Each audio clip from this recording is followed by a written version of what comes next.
नमस्कार साथियों, ओम लाइब्रेरी के इस करंट अफेयर्स के सेशन में आप सभी का हार्दिक स्वागत है। शुरू करते हैं आज के करंट अफेयर्स का सेशन। चलिए बढ़ते हैं सबसे पहले कल के प्रश्न की ओर। कल हमारे द्वारा प्रश्न पूछा गया था कि निम्न में से कौन इंफ्रास्ट्रक्चर इन्वेस्टमेंट ट्रस्ट को नियंत्रित करता है। तो इसका सही उत्तर होगा इसे नियंत्रित करता है सेबी। बढ़ते हैं क्विक रिविजन्स की तरफ। इंडिया पोस्ट की 5 स्टार्स विलेज योजना पायलट आधार पर कहां शुरू की गई? तो इसे महाराष्ट्र में शुरू किया गया। परेश रावल को किसके अध्यक्ष के रूप में नियुक्त किया गया? तो यह है राष्ट्रीय नाट्य विद्यालय एनएसडी के, नेशनल ड्रामा सेंटर्स। बैंक उधारकर्ताओं को राहत के मूल्यांकन में मदद के लिए सरकार द्वारा गठित 3 सदस्यीय विशेषज्ञ पैनल की अध्यक्षता कौन करेगा? तो इसकी पैनल की अध्यक्षता करेंगे राजीव महर्षि।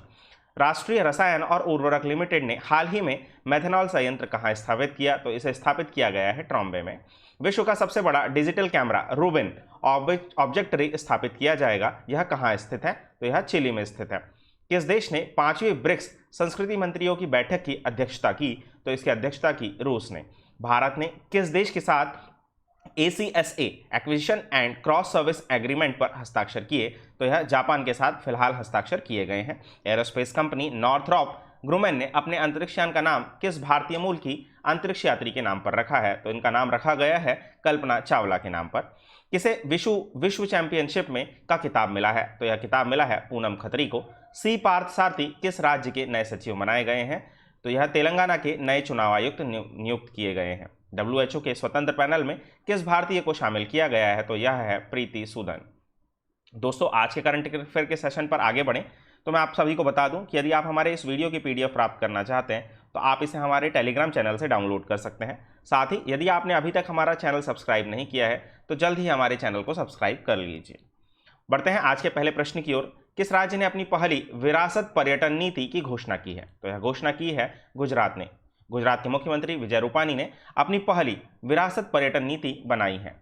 आइए जानते हैं इसके मुख्य बिंदुओं के बारे में। तो इस नीति के अनुसार राज्य में जनवरी 1950 से पहले निर्मित महलों, किलों और ऐतिहासिक स्मारकों और संरचनाओं को hotel, banquet hall, hotel restaurant और हेरिटेज संग्रहालयों में परिवर्तित किया जा सकता है। राज्य सरकार नवीनीकरण या विस्तार के लिए नए या मौजूदा हेरिटेज होटलों को 5 से 10 करोड़ रुपए का समर्थन देगी और डेवलपर्स को नया विरासत शुरू करने या मौजूदा विरासत संग्रहालय या हेरिटेज बैंकेट हॉल या रेस्तरां को बहाल करने के लिए 45 लाख रुपए से 1 करोड़ रुपए तक का अनुदान प्रदान किया जाएगा। अगला प्रश्न, गृह मंत्रालय ने FCR अधिनियम 2010 के तहत ऐतिहासिक महत्व के संग्रहालयों में से निम्नलिखित में से किसको मंजूरी दी है? तो यह मंजूरी दे दी गई है स्वर्ण मंदिर को।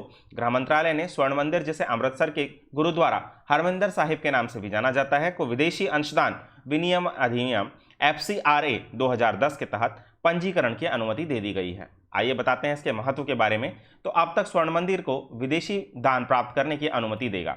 सिख धर्म की ओर से विदेशी योगदान का उपयोग जरूरतमंद लोगों की वित्तीय और चिकित्सीय सहायता प्रदान करने के लिए किया जा सकता है। इसका इस्तेमाल लंगर व्यवस्थाओं को सुचारू रूप से चलाने, जो कि एक मुफ्त सामुदायिक रसोई घर है, के लिए किया जाएगा।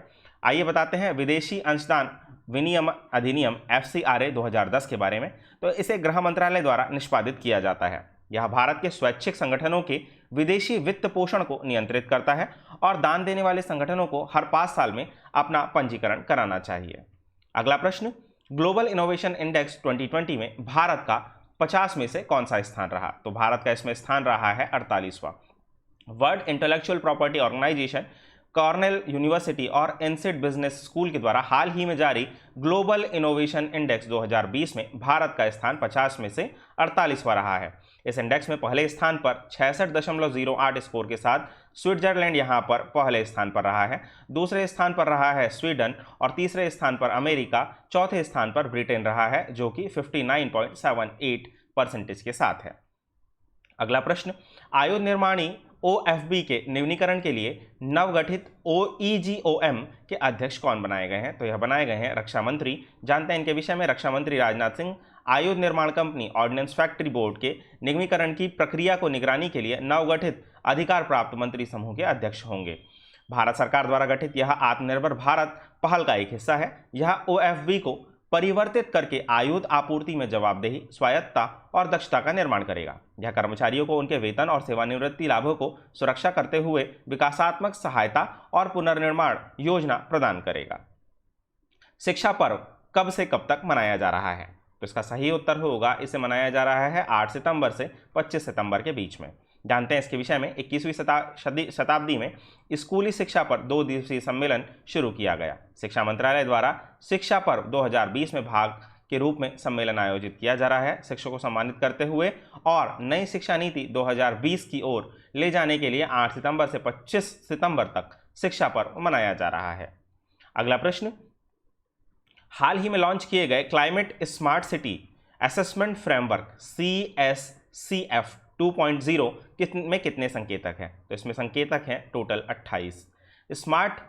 जलवायु स्मार्ट शहरों का आकलन ढांचा CSCAF 2.0 को आवास और शहरी मामलों के मंत्रालय हरदीप सिंह पुरी द्वारा लॉन्च किया गया। CSCAF का लक्ष्य नियोजन के दौरान जलवायु परिवर्तन से निपटने और विभिन्न कार्यों को लागू करने के लिए शहरों को एक रोडमैप प्रदान करना है। CSCAF शहरी योजनाओं और विकास के लिए क्लाइमेट सेंसिटिव अप्रोच बनाने में मदद करेगा। इसके 28 संकेतक हैं, जिनमें ऊर्जा और हरित निर्माण, शहरी नियोजन, हरित क्षेत्रों और जैव विविधता, आवागमन और वायु गुणवत्ता, जल प्रबंधन और कचरा प्रबंधन मुख्य हैं।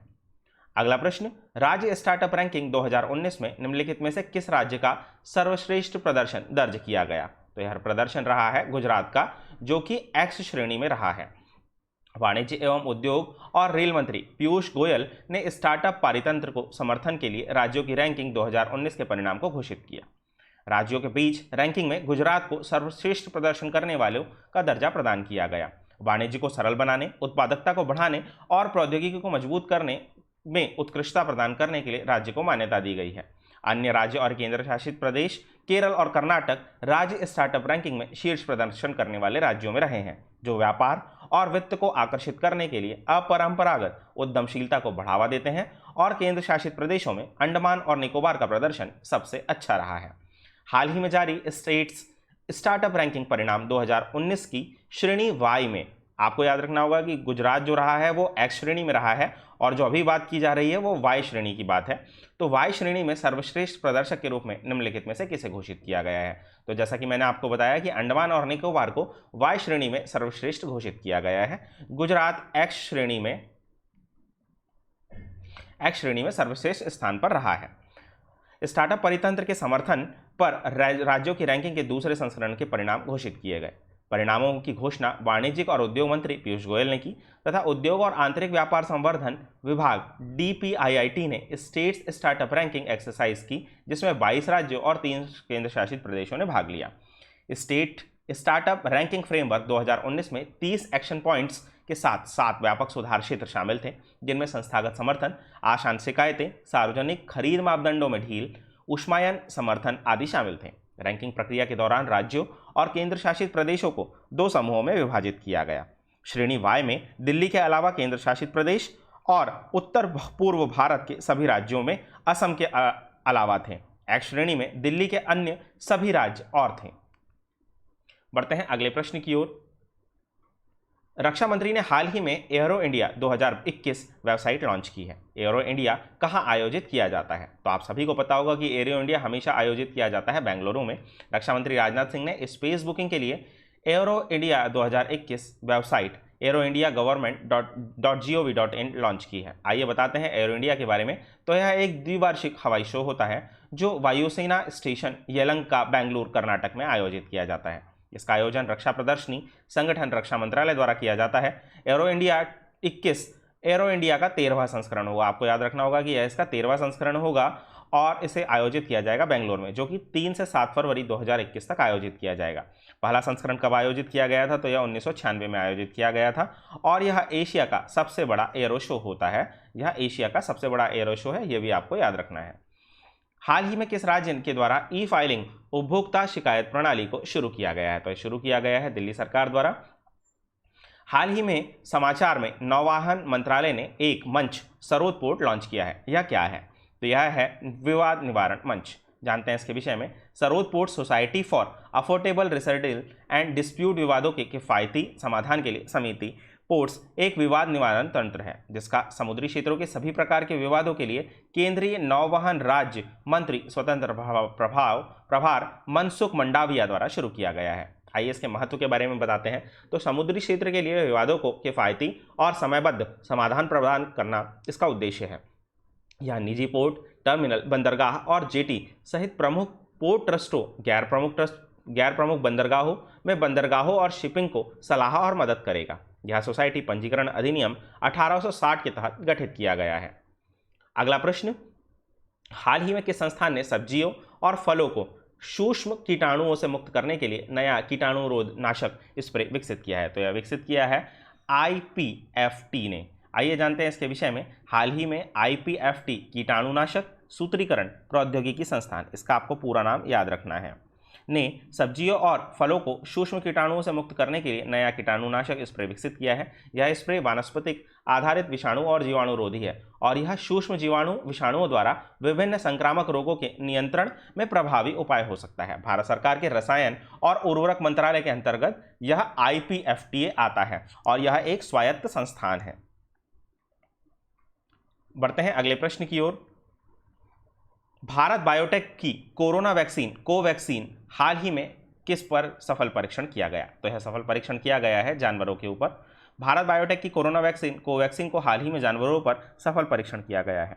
परीक्षण में कोवैक्सीन गैर मानव स्तनपायी प्राणियों के सर्वोच्च श्रेणी के जीव, बंदर और चमगादड़ आदि पर अध्ययन के नतीजों से वैक्सीन की प्रतिरक्षा क्षमता, इम्यूनोजेनेसिटी का पता चलता है। इस वैक्सीन ने बंदरों के वायरस के प्रति एंटीबॉडीज विकसित किया है। बढ़ते हैं अगले प्रश्न की ओर।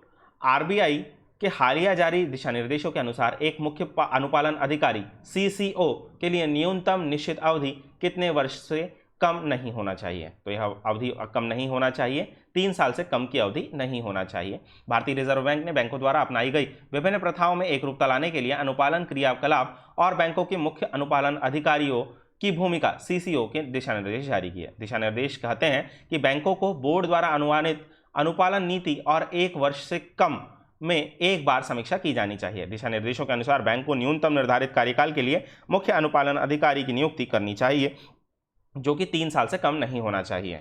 दिशा निर्देश CCO की नियुक्ति के लिए पात्रता मापदंड भी प्रदान करते हैं और CCO का बैंकिंग या वित्तीय सेवाओं में 15 साल का अनुभव होना जरूरी है। निम्नलिखित में से किस अरब राष्ट्र ने हाल ही में इजराइल के साथ संबंध सामान्य किए हैं? तो इसका सही उत्तर होगा, इसे हाल ही में सामान्य किया है बहरीन ने। आप सभी को पता होगा कि बहरीन की राजधानी मनासा आप यहाँ पर देख सकते हैं। आपको इसके आसपास की अन्य लोकेशंस के बारे में, जैसे पर्शियन गल्फ और गल्फ ऑफ बहरीन के बारे में जानना चाहिए। और आपको यह भी पता होना चाहिए कि बहरीन एक अरब राष्ट्र है। इससे पहले इजराइल के साथ सामान्य रिश्ते किए थे सऊदी अरेबिया ने। बहरीन इजराइल के साथ सामान्य संबंधों को सामान्य करने वाला नवीनतम अरब राष्ट्र बन गया है। बहरीन से पहले संयुक्त अरब अमीरात ने घोषणा की थी कि वह इजराइल के साथ अपने रिश्ते सामान्य करेगा। निम्नलिखित में से किस बैंक ने आई स्टार्टअप 2.0 की शुरुआत की है? तो इसे शुरू किया है ICICI बैंक ने।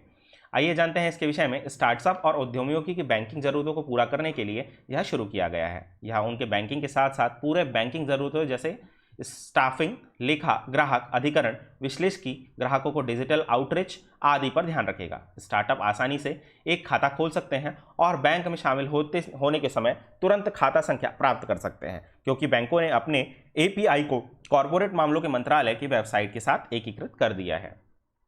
अगला प्रश्न, इनमें से किस स्मार्टफोन निर्माता कंपनी ने विश्व के पहले फ्लोटिंग रिटेल मोबाइल स्टोर का उद्घाटन किया है? तो इसे स्टार्ट किया है एप्पल ने। जानते हैं इसके विषय में। स्मार्टफोन निर्माता कंपनी एप्पल ने विश्व के पहले फ्लोटिंग रिटेल मोबाइल स्टोर का उद्घाटन किया है। जैसा कि आप देख पा रहे हैं, ये फ्लोटिंग है, जो डोम या गुंबद के आकार का है और पानी पर तैरता रहता है। यह स्टोर का डिजाइन रोम के पैथियन के इंस्पार्ट और इससे 150 कर्मचारियों जो दुनिया भर में 23 भाषाओं में माहिर है ने किया है। यह स्टोर सिंगापुर के एप्पल मरीना सैंड्स पर स्थित है। अगला प्रश्न, थिएम US ओपन के फाइनल में पहुंचने वाले किस देश के पहले खिलाड़ी बन गए हैं? तो थिएम आप सभी को पता होगा कि ये ऑस्ट्रेलिया के खिलाड़ी हैं जो US ओपन के फाइनल में पहुंच गए हैं। हाल ही में क्वार्टर फाइनल में ऑस्ट्रेलिया के एलेक्स डी मैनर को 6-1, 6-2 और 6-4 से हराकर थिएम US ओपन के फाइनल में पहुंचने वाले ऑस्ट्रिया के पहले खिलाड़ी बन गए हैं। आप सभी को मैप में ऑस्ट्रिया की लोकेशन जरूर देखनी चाहिए। उनका मुकाबला फाइनल में वर्ल्ड नंबर 7 जर्मनी के अलेक्जेंडर ज़वेरेव से होगा। अगला प्रश्न, हाल ही में डायना रिक का निधन हो गया, वे कौन थी? तो आप सभी को पता होगा यह एक अभिनेत्री थी और Diana Rick game of thrones और द एवेंजर्स स्टार में इन्होंने पार्टिसिपेशन किया हुआ है। हाल ही में कौन सी भारतीय कंपनी दुनिया की 40वीं सबसे मूल्यवान कंपनी बन गई है? तो यह है रिलायंस इंडस्ट्रीज। दोस्तों, इस प्रकार हमारे आज के करंट अफेयर्स का सेशन समाप्त होता है। आप सभी के लिए आज का प्रश्न, हाल ही में विश्व प्राथमिक उपचार दिवस कब मनाया गया? आप सभी को अपने उत्तर कमेंट बॉक्स में देने हैं। आई होप कि आप सभी को हमारा आज का प्रोग्राम पसंद आया होगा। यदि आप सभी को हमारा आज का प्रोग्राम पसंद आया है तो हमारे इस चैनल को लाइक करें, सब्सक्राइब करें एवं अपने अन्य दोस्तों के साथ शेयर करें। साथ ही यदि आप इस वीडियो की पीडीएफ प्राप्त करना चाहते हैं तो आप इसे हमारे टेलीग्राम चैनल और इस वीडियो की पीडीएफ की लिंक डिस्क्रिप्शन बॉक्स में दी हुई है, आप वहां से इसे डाउनलोड कर सकते हैं। धन्यवाद।